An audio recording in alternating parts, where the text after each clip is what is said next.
In this read aloud, today is a special day for Sal because she gets to go to Bucks Harbor with her dad.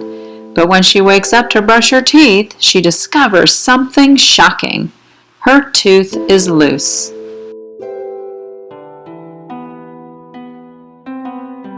One Morning in Maine.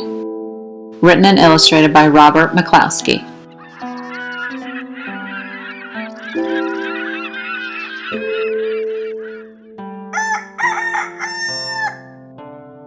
One morning in Maine, Sal woke up. She peeked over the top of the covers. The bright sunlight made her blink, so she pulled the covers up and she was just about to go back to sleep when she remembered, "Today is the day I'm going to Bucks Harbor with my father." Sal pushed back the covers, hopped out of bed, put on her robe and slippers, and hurried out into the hall. There was little Jane just coming out of her room. Sister Jane had wiggled out of her nightie, so Sal helped her put on her robe and slippers. "You don't want to catch cold and have to stay in bed, Jane, because this morning we are going to Bucks Harbor," Sal reminded her sister.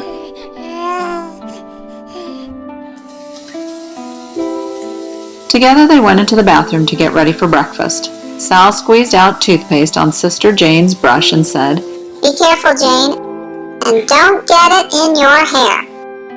Then she squeezed some toothpaste on her own brush. And when she started to brush her teeth, something felt very strange. One of her teeth felt loose. She wiggled it with her tongue, then she wiggled it with her finger. "Oh dear," thought Sal. "this cannot be true." Standing on the stool, she looked in the mirror and wiggled her tooth again. Sure enough, it was loose. You could even see it wiggle. "Mama!" she cried. "One of my teeth is loose. It will hurt and I'll have to stay in bed. I won't be able to eat my breakfast and go with Daddy to Bucks Harbor." She came running down the stairs and into the kitchen. "Why, Sal," said her mother, "that's nothing to worry about. That means that today you've become a big girl. Everybody's baby teeth get loose and come out when they grow up. A nice new, bigger and better tooth will grow in when this one comes out." "Did your baby teeth get loose and come out when you grew to be a big girl?" Sal asked her mother. "Yes," she answered. "And then these nice large ones grew in. When Penny grew to be a big dog, his puppy teeth dropped out too." "And will Jane's get loose too?" asked Sal. "Yes," said her mother, "but not for a long time. Not until she stops being a baby and grows up to be a big girl like you. Jane is so young that she hasn't even grown all her baby teeth yet. Now let's all go upstairs and brush our hair and get dressed for breakfast." "It feels so different to be a big girl and have a loose tooth," said Sal. "especially when you are chewing. When is it going to come out?" "Perhaps today, perhaps tomorrow," answered her mother. "But when your tooth does come out, you put it under your pillow and make a wish, and your wish is supposed to come true." "I know what I'm going to wish for," said Sal.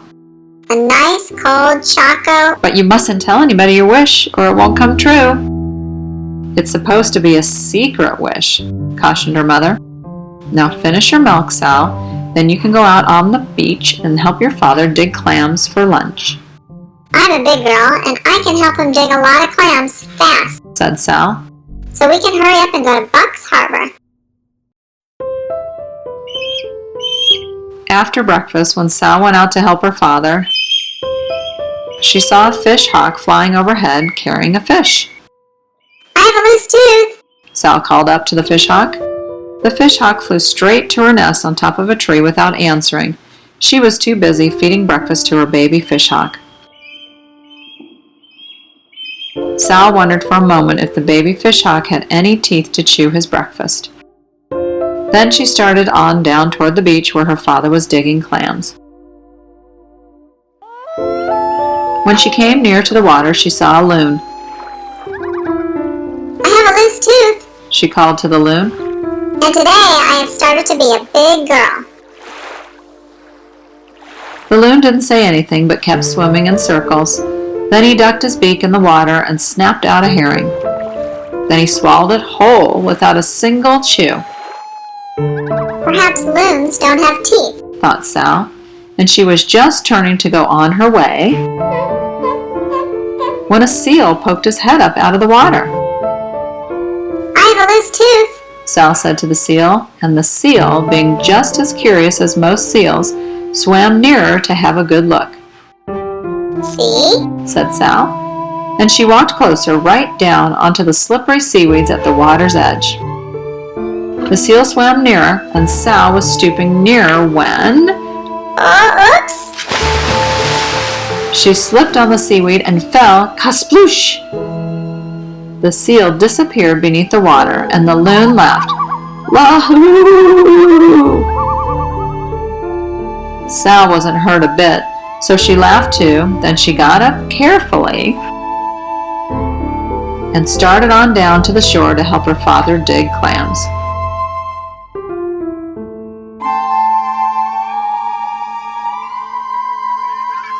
She paused to watch some seagulls having breakfast.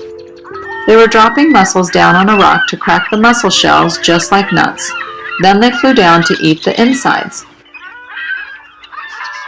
Do seagulls have teeth? wondered Sal as she wiggled her own loose tooth with her tongue. She thought of her secret wish and smiled, then hurried down the beach to where she could see her father.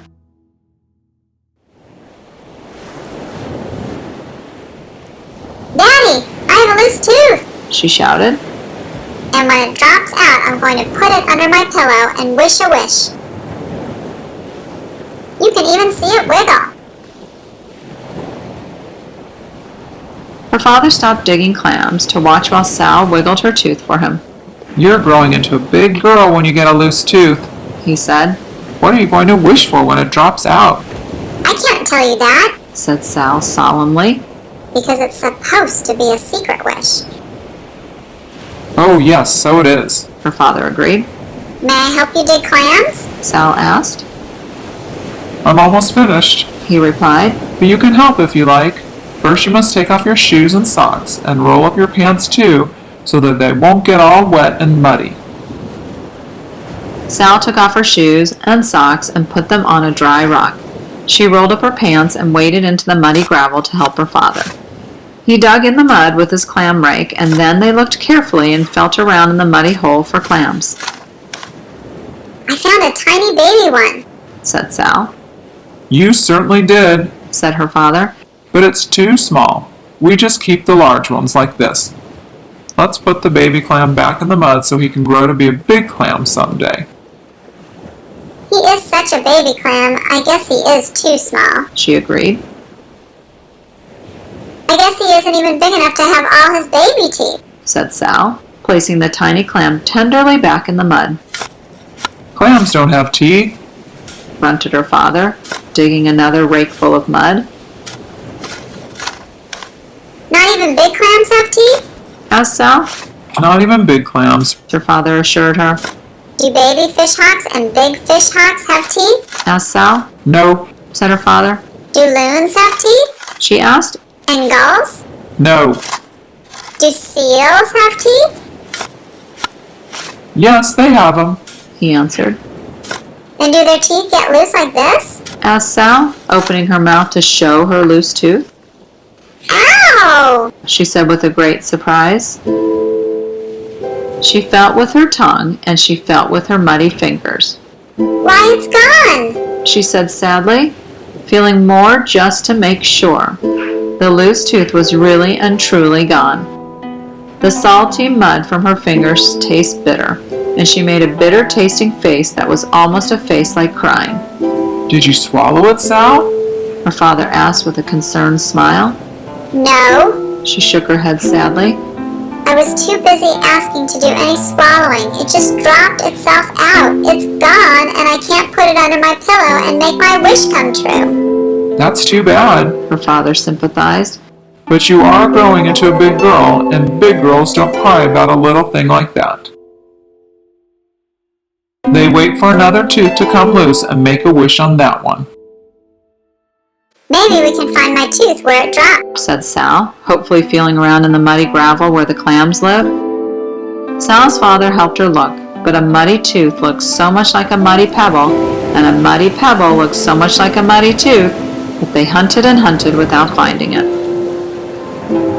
We'll have to stop looking and take our clams back to the house, Sal, her father said at last, or we won't have time for the trip to the village. He washed off the clams in the clean salt water of the bay, and Sal reluctantly stopped looking and waded in to wash the mud from her feet and hands. I guess some clam will find my tooth and get what it wished for, said Sal.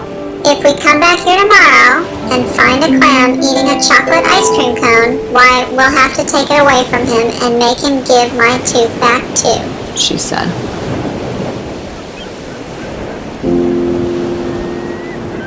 While Sal put on her socks and shoes, her father packed seaweed around the clams to keep them moist and fresh. Now let's hurry back to the house, he said, and in a few minutes we'll be on our way to Bucks Harbor in the boat to get milk and groceries. Okay, Sal answered, scrambling to her feet. She gave one last look at the muddy place where she'd lost her tooth and then started walking back along the shore with her father. She walked along slowly, looking at her feet so that her father could not see her face in case it looked almost like crying. Oh, see what I found? She exclaimed, stooping to pick up a feather. That's a gull's feather, said her father, pausing for Sal to pick it up. Did a gull lose it? Will another feather grow in where this one dropped out? asked Sal. Yes, Sal, that's right, answered her father. Maybe seagulls put dropped out feathers under their pillows and wish secret wishes, Sal suggested. Seagulls don't use pillows, but I suppose they can make wishes, her father said. Then I'll make my wish on this feather, Sal decided. Perhaps the seagull has already made a wish on that feather and the wish is used up, suggested her father. Oh no, Sal said definitely. He didn't, you see, I guess because he was too busy flying and not looking back. He didn't notice it was loose when he brushed his feathers this morning, so he didn't expect it would drop out. He doesn't even know it's gone, she convinced herself. She closed her eyes tight and wished her secret wish.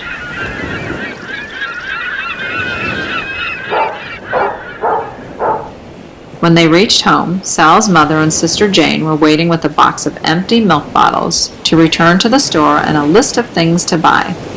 I'll have a nice clam chowder ready for your lunch when you get back, said Sal's mother, waving goodbye.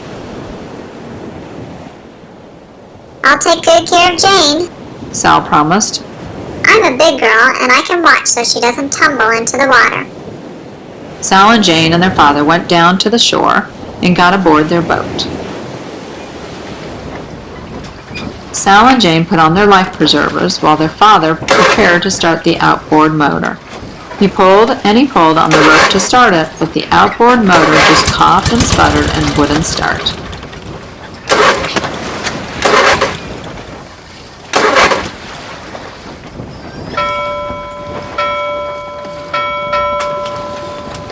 So he had to row the boat all the way across the bay to Bucks Harbor where the store was.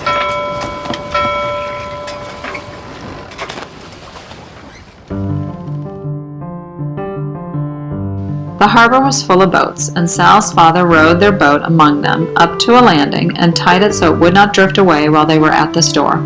They all climbed ashore, and Sal's father brought along the milk bottles. He brought the outboard motor too, so Mr. Condon, who ran the garage, could fix it.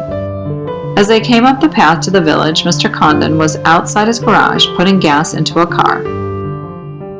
I have a tooth out, Sal greeted. and our outboard motor won't run. My, such trouble, Mr. Condon commented, and after he had admired the empty place where Sal's tooth was missing, they took the outboard motor into the garage to find why it wouldn't run. Mr. Condon pinched a little with his pliers, tunked a bit with his hammer, and then, after selecting a large wrench, he took out the spark plug. Came right out, just like that tooth of yours, didn't it, Sal? He said, holding it up to the light. Humph, he grunted, tossing it on the floor. needs a new plug. Sal was just about to ask how long it would take for a new spark plug to grow in when Mr. Condon reached up on the shelf and picked out a brand new one and put it in the motor. Sal picked up the old spark plug and handed it to Sister Jane. Jane was so little she didn't understand about secret wishes. Jane was so little that she couldn't even say ice cream cone. So Sal wished the secret wish for Jane on the spark plug.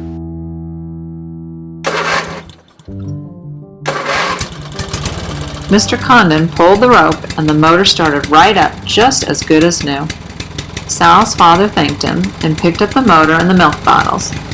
Jane carried her spark plug, Sal carried her feather, and they said goodbye and walked across the street to where Mr. Condon's brother kept store.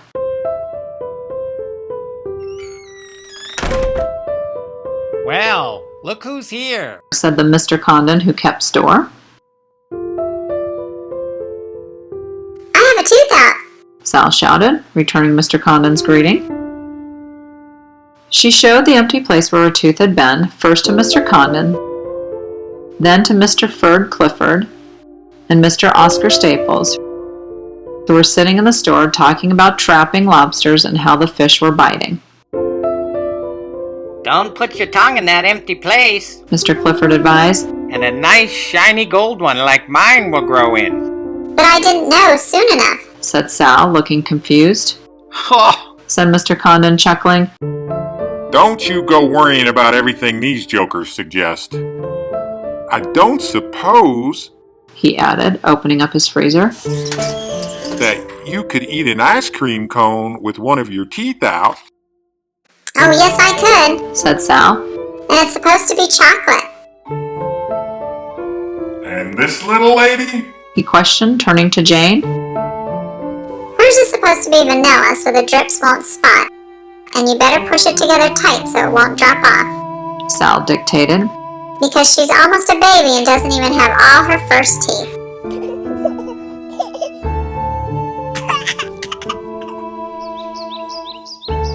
After Mr. Condon had put the groceries and milk in the box, they thanked him once more and waved goodbye. They walked down the path to the harbor.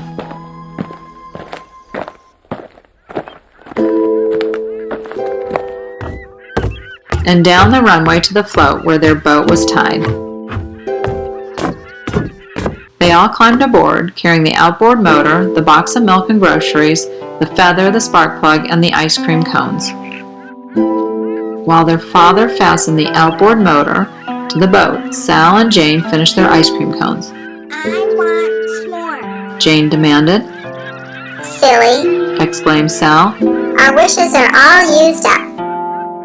Then she remembered that she was growing up, and just like a grown-up, she said, Besides, Jane, 2 ice cream cones would ruin your appetite. When we get home, we're going to have...